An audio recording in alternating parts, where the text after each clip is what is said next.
running. What was the idea?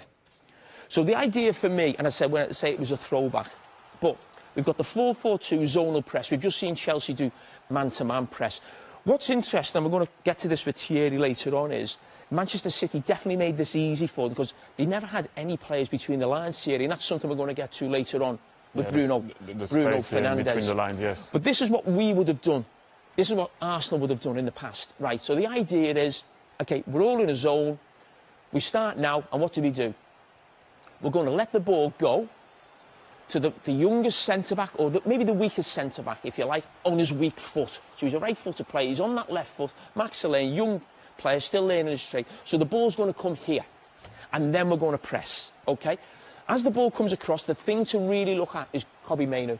And he had a role all day to look after Rodri in that midfield. So he was jumping out of central midfield. So what did that mean? A big problem for Manchester United over the last couple of years has been this man, Casemiro, left alone in the central midfield.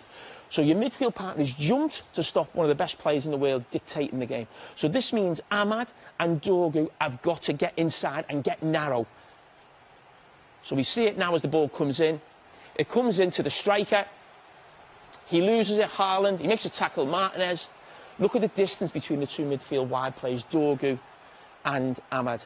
That could be Giggs and Beckham. When you think of the wide working players they've had in the past, and that's what you need as a Manchester United. You need pace going that way, but you need to get back and tuck in. And look how narrow. There's Mainoo and there's Casemiro. That could easily land at the feet of Bruno Fernandes and make a counter-attacking opportunity. Another clip is exactly the same. We'll press this side. We've got absolutely no problem with the ball coming to Max Lane here. On his weak foot, stepping in, and again, the same idea. Kobbie Mainoo in with Rodri. Dorgu comes across, and you've almost, we talk about the diamond formation. We think of that with the ball. This is almost like a diamond press. You've got one of your central midfielders jumping out, but the big thing is your wide players. Look at Dorgu tucking inside and making it really difficult for Manchester City to play through their number 10s. And then they go along again on the weak foot, let him have the ball, play on his weak foot. But Thierry, Manchester United wasn't just about what they did off the ball, it's what they also did in possession. Yes, indeed. And when you want to play against Manchester City, you also need to be able to hurt them when you're on the ball. And the space that we were talking about, Bruno Fernandes will operate in between the two lines of four, and Man City didn't do it so often. Look at the awareness of Fernandes. You can see that Mainoo dropped. Lisandro Martinez has a possibility of pass, so you have to help in the space, higher. So you can attract Rodri. Now the ball goes to Mainoo that came to play underneath him. We go on the other side. And if he wasn't, unfortunately for Dalot on that one, a bad pass, they would have had an opportunity to score. Again, I mentioned this role of Mainoo and Rodri. Now, we spoke about it being higher up the pitch. It was exactly the same plan when they were deeper. Manchester City will push you back because they have great possession, but the plan was always the same. So you see, he steps out with him here. Now he drops in alongside Casemiro. As soon as he sees the ball coming into Rodri, he presses again. As the pass is made, again, look at that midfield. Look at Dorgu's position there. Tight to Casemiro, Ahmad tight. No chance that these three players, either in front of the midfield or behind the midfield, could get on the ball because of the compactness of the team, but also the midfield. So Mainoo, it was fantastic. Casemiro the same, and before you know it, wide players picking the ball up in counter-attacking positions again. Bruno, who was absolutely outstanding in the game. And who does he find? Dorgu. We've just mentioned the position of Dorgu, almost on the same level as Casemiro, protecting that midfield space. Brilliant from the midfield players all around. And again, I love what Carrick offered on the goal kick. He knew, obviously, that Man City was going to press. But what I like, if you compare it to what Man City did, you are going to explain it. But first, I need to explain what's going to happen to be able to explain what happened at the top, because it happened at the same time. When you see this type of situation, obviously you're inviting Man City to press, as you can say here. It's almost a man-to-man. Lewis is there, wingers inside, so it's a back three with your holding midfielder shielding, right? We all know that's what you do. If he jumps to the goalkeeper, because your goalkeeper is the extra man, we pop to go to where the striker came. So you know your centre-back is going to be free. So I explained that first part. Let me go to the next part. Okay? Now you can roll it, which is very important. Now you can see the difference with Man City that left three up front. They left 4 up front.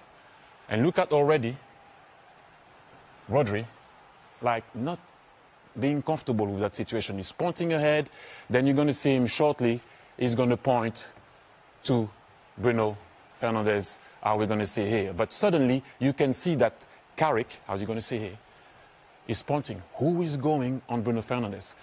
Who is going on Bruno Fernandes? Now, if you don't have a 9 that can hold the ball well, he's going to have support. If they don't press well, here, you can play short. If they do press well, you have an idea of how you're going to come out. 4 against 4, but Rodri is not comfortable. Play it. Look, you're going to stay now on Ahmad. That's going to take away Aki. The ball's going to go, obviously, we already know where it's going to go. Now, he's not comfortable. He's asking Alain to come back, but Alain went on Fernandes. Now, he's going to cover.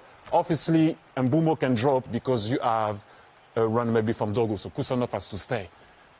Ball is coming on the ground. They worked on it. Why? Because he's coming to play under straight away. Now we can play football. And we are out.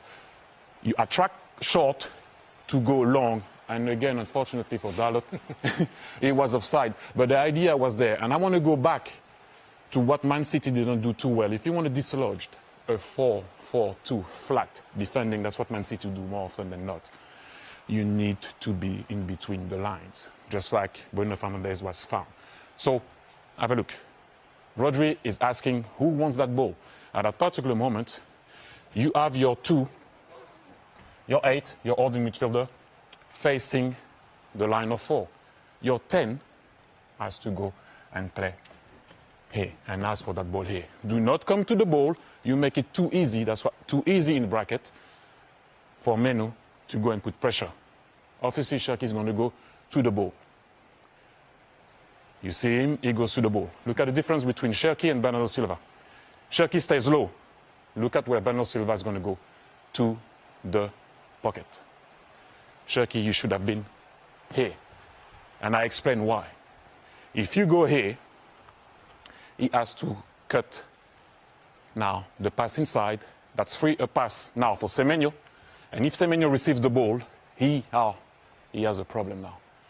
Because what I call the domino effect now, you have 5 guys in line. On the contrary to you, it's a 3-2-5.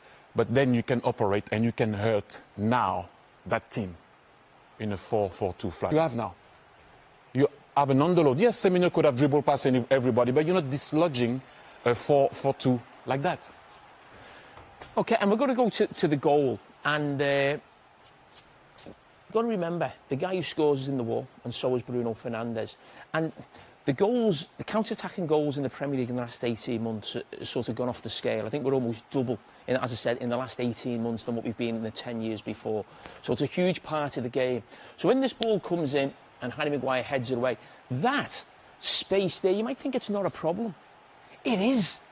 It is a problem, as we go on to see. Maybe the guy who's taking the free kick is not the right guy to take it because he can't deal with this situation. Now, what he needs to do as he's taking that is to jump and make sure when this ball drops here, he either wins the tackle, not his forte, or give a foul away. He has to stop the counter-attack. So thinking you're okay in this situation in the Premier League right now is not. You're not. Now, he has to make a foul, and then Manchester United away, and it's a fantastic goal from them. The first goal in a big game like this is always hugely important.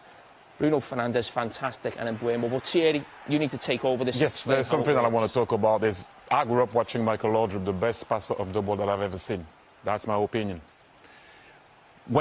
As you're going to roll it here, I always saw him, when he wants to pass the ball that way, moving it right to pass it left, move it left to pass it right. Because what it does, it will create a little confusion to the defender. It will make them move and give time and space to his striker.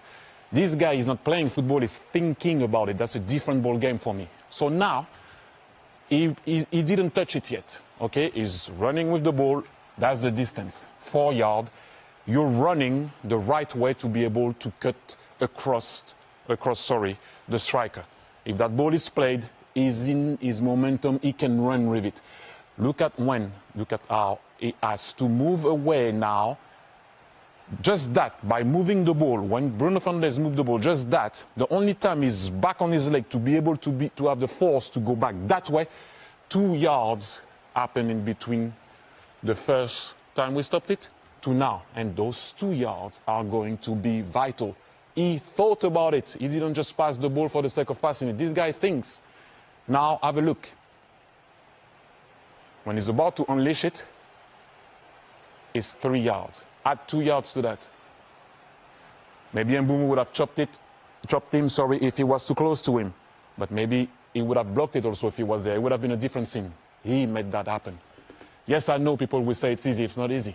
It is not easy. He thought about it. He moved him, unleashed it for Mbeumo. And the second goal, Thierry? Unleashed it for Mbeumo. And the second goal, Thierry? It's just, you know, that was Will. I love what Cunha does, because whenever he plays or he comes on, he always brings something extra. Here, that's the sheer desire of wanting to go.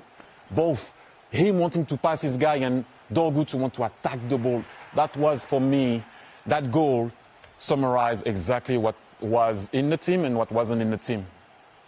Because when Cunha now takes the ball, you're not in real danger. There's a sheer wanting to do something. And then look at that moment. Who is in the box? Nobody's in the box yet. Really. You have 1, 2, 3, 4, 5 Man City players, only Dorgu really attacking that ball and having that will and that desire to score. And as you said, nobody stops you from running, so you can do that. And they did it so well. What a return for Michael Carrick. He got one over Pep Guardiola. He's getting a nice collection of scalps, as he though, above those of the 3 games he took charge of previously when he stepped in to the fort, beating Unai Emery, drawing with Thomas Tuchel, and beating Mikel Arteta as well. And Manchester United fans have been getting involved on Finalysis. We posed the question to them. If United qualify for the Champions League, should Michael Carrick be given the job full-time? 70% say yes. He could be building an interesting case based on the analysis I've just been watching from Jamie and Thierry. And later on, we will be